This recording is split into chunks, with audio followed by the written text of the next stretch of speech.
আসসালামু আলাইকুম। এই দেখো মজার একটি রেসিপি করতে যাচ্ছি। আর তা হচ্ছে এই যে তাজা শিম নিয়ে আসছি। এই শিম রান্না করব মাছ দিয়ে। এই যে শিম আলু দিয়ে রান্না করব মাছ। আর মাছটাকে আমি খুব ভালোভাবে মশলা মাখিয়ে নিয়েছি। হলুদ, মরিচ আর লবণ মাখিয়ে ম্যারিনেট করে রেখেছি।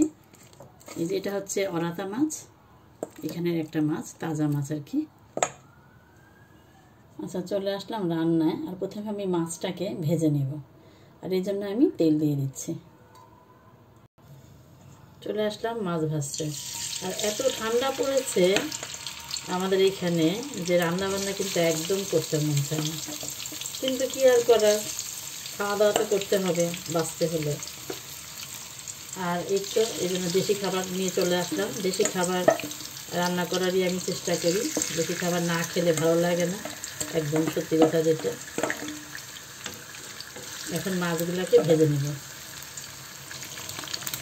আর এখানে কিন্তু 12 মাস মানে মনে হয় আমার কাছে ঠান্ডা, গরম মাসেও গরম পড়ে না, এমন অবস্থা। আর 12 মাস কিন্তু আমরা এই গরম পানি ইউজ করি। তারপরেও মাঝে মাঝে আছে না যে ইচ্ছা করে না, মন চায় না পানিটা ধরতে, গরম পানি হলেও ধরতে মন চায় না। যারা লন্ডনে আছে তারা বুঝবে বা তারা জানবে। তা আমি মাছগুলো ভেজে নিয়েছি, একটু দুই পাশেই ভালোভাবে ভেজে নিয়ে। দেখো কত তেল উঠেছে মাছের তেল। একটু ভাজার তেল দিলাম, আর সম্পূর্ণটাই মাছের তেল। মনে হচ্ছে মাছের তেলে মাছ ভাজার মতো করে ফেলেছে। মাছ থেকেই কত তেল উঠেছে তেলে। এই যে এই তেলেই আমি চলে আসবো রান্না করতে। মাছটা রান্না করে নেব। পেঁয়াজটা দিয়ে দিলাম। মাছের কিন্তু কত তেল উঠেছে। হ্যাঁ, মাছটা এত ফ্রেশ। এখানে এই তাজা মাছগুলো খুব ভালো লাগে খেতে। আমাদের দেশি মাছকে অনেক মিস করি, কিন্তু এই ফ্রোজেন দেখা যায় মানে স্বাদটা নষ্ট হয়ে যায়। দেশের মতো, দেশের অরিজিনাল যে স্বাদ, সেই স্বাদটা কিন্তু থাকে না। পেঁয়াজটা ভেজে আমি এখন দিয়ে দেবো রসুন কুচি। আর মাছটা কিন্তু একটু মাটি মাটি গন্ধ লাগে, ফ্রোজেন মাছ। আর গন্ধ হলেও আমরা কিন্তু ঠিকই নিয়ে আসি, মাঝে মাঝে ঠিকই নিয়ে আসি। কারণ এক একটা মাছ কিন্তু 8 কেজি 10 কেজি ছাড়া মাছ একদম নাই, বড় মাছগুলো। আর যদি একটু গন্ধ পায় আমার ঘরে, আর কেউ ছুঁয়েও, একবার ফার্স্টে একটু ট্রাই করবে, যদি গন্ধ পায় আর ছুঁয়ে দেখবেন। এবার সম্পূর্ণ মাছটা আমাকে শেষ করা লাগবে। এখানে খুব কম চেষ্টা করি আমি আনার। এই ফ্রেশগুলো ছোটো ছোটো, একবারে গন্ধ থাকে না, কিছু না, সবাই পছন্দ করে। তো যাই হোক, অনেক কথা বলে ফেললাম। আচ্ছা, এখানে আমি রসুনটাকে ভেজে নিলাম পেঁয়াজের সাথে। এখন দিয়ে দেবো গুঁড়া মশলা, ধনিয়া গুঁড়া, হলুদের গুঁড়া, জিরার গুঁড়া, মরিচের গুঁড়া এবং সামান্য আদা বাটা এবং প্রয়োজন অনুযায়ী লবণ। তো আমি দিয়ে দিলাম রেগুলার মশলা আর কি। আর মাছ রান্নায় আদা দিই না, কিন্তু সামান্য একটু দিলাম টেস্ট অনুযায়ী জাস্ট। এটাকে আমি এখন ভালোভাবে তেলের মধ্যে ভেজে তারপর কষাতে দেব।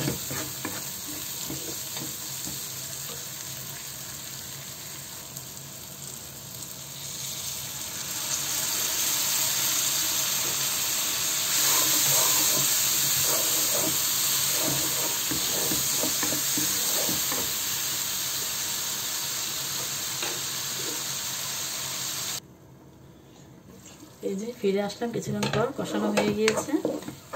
আর এর মাঝে আমি ইয়েগুলো নিয়ে নিয়েছি, শিমগুলা খুব ভালোভাবে কুটে বেছে নিয়েছি, ধুয়ে নিয়েছি। আর আমি কিন্তু প্রত্যেকটা শিম এরকম খুলে খুলে দেখি, এই কারণে আমার এগুলো সব খুলে যায়। আর ছোটো করে কেটে নিয়েছি, কারণ আমি না খুলে রান্না করতে পারি না। আমি জানি না তোমরা আমার মতো কেউ করো কিনা জানি না, কিন্তু আমি শিমটাকে খুলে দেখে নিই ভিতরে।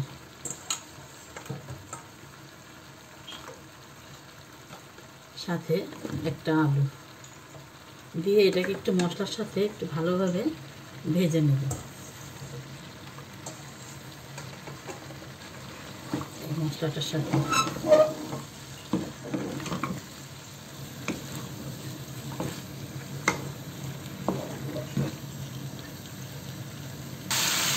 এই যে ইয়েটাকে একটু কিছুক্ষণ ভেজে নিলাম, শিম আর আলুটাকে একটু ভাজা ভেজে নিলাম আর কি মশলার সাথে। এখন আমি ভেজে রাখা মাছটাকে দিয়ে দেবো, সবগুলো মাছ দিয়ে দিলাম।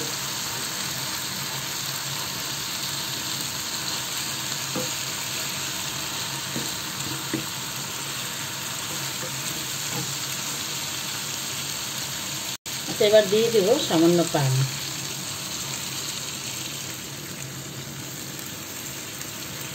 সামান্য দেবো পানি, আর এবার ঢেকে রান্না করবো মাছের সাথে। এই দেখো ফিরে আসলাম, আলুটা দেখে নিয়েছে, আলুটা গলে গিয়েছে, আর সবশেষে একটু ধনে পাতা, ব্যাস তৈরি হয়ে গেল শিম দিয়ে শীতের সবজি। একটু ঢেকে দিতে হবে ধনে পাতাটা দিয়ে। আর এই দেখো এরই মাঝে তৈরি হয়ে গেল আমাদের খুবই মজার স্বাদের শিম আলু দিয়ে অরাতা মাছ। আর এই যে পরিবেশনের জন্য তৈরি। এভাবে কিন্তু সাদা ভাত দিয়ে কিন্তু খুবই মজার হয়, সবাই জানো। এই যে আমার এখন তৈরি হয়ে গেল মজার স্বাদের শিম আলু দিয়ে অরাতা মাছের ঝোল তরকারি। ওকে, আজ এ পর্যন্ত, আল্লাহ হাফেজ।